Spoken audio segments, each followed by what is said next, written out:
नवरात्रि में नौ दुर्गा की यह 3 पौराणिक कथाएं।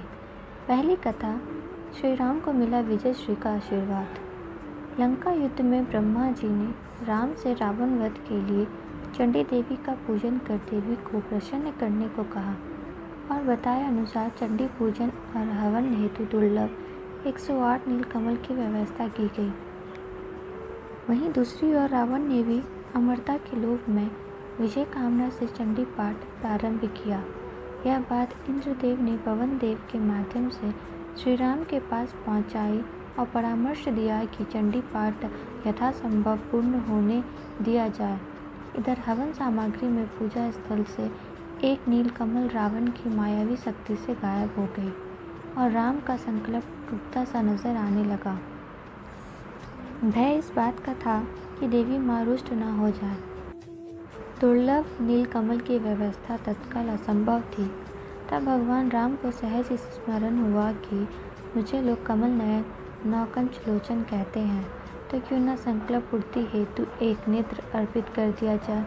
और प्रभु राज जैसे ही दुनीर से एक बाण निकालकर अपना नेत्र निकालने के लिए तैयार हुए, तब देवी ने प्रकट होकर हाथ पकड़कर कहा, राम, मैं प्रसन्न हुई और विजयश्री का आशीर्वाद दिया।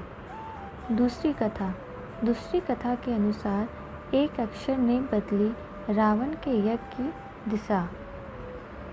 एक बार रावण के चंडी पाठ में यज्ञ कर रहे ब्राह्मणों की सेवा में ब्राह्मण बालक का रूप धार कर हनुमान जी सेवा में जुट गए। निस्वार्थ सेवा देखकर ब्राह्मणों ने हनुमान जी से वर मांगने को कहा।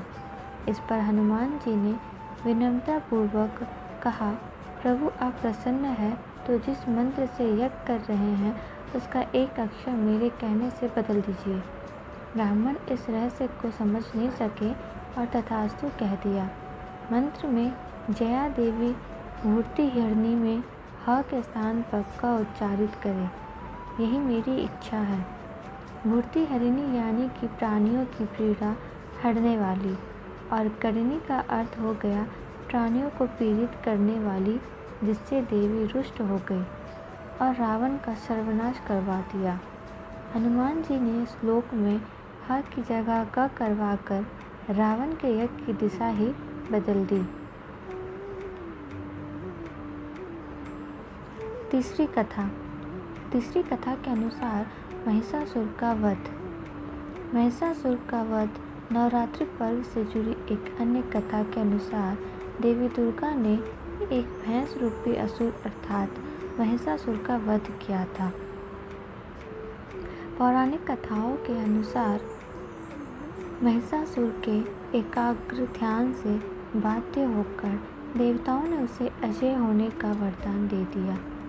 उसको वरदान देने के बाद देवताओं को चिंता हुई कि वह अब अपनी शक्ति का गलत प्रयोग करेगा और प्रत्याशित प्रतिफल स्वरूप महिषासुर ने नरक का विस्तार स्वर्ग के द्वार तक कर दिया और उसके इस कृत्य को देखकर देवता विषम्य की स्थिति में आ गए।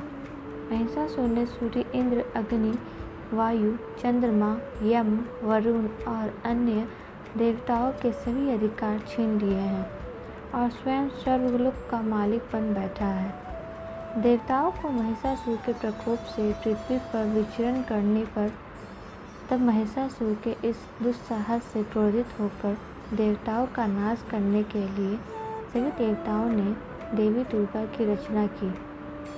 ऐसा माना जाता है कि देवी दुर्गा के निर्माण में सारे देवताओं का एक समान बल लगाया गया था।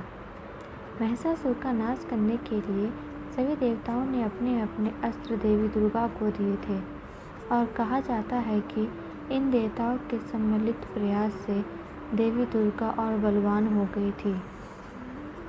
इन 9 दिन देवी महिषासुर संग्राम हुआ और अंततः वे महिषासुर मर्दिनी कहलाई।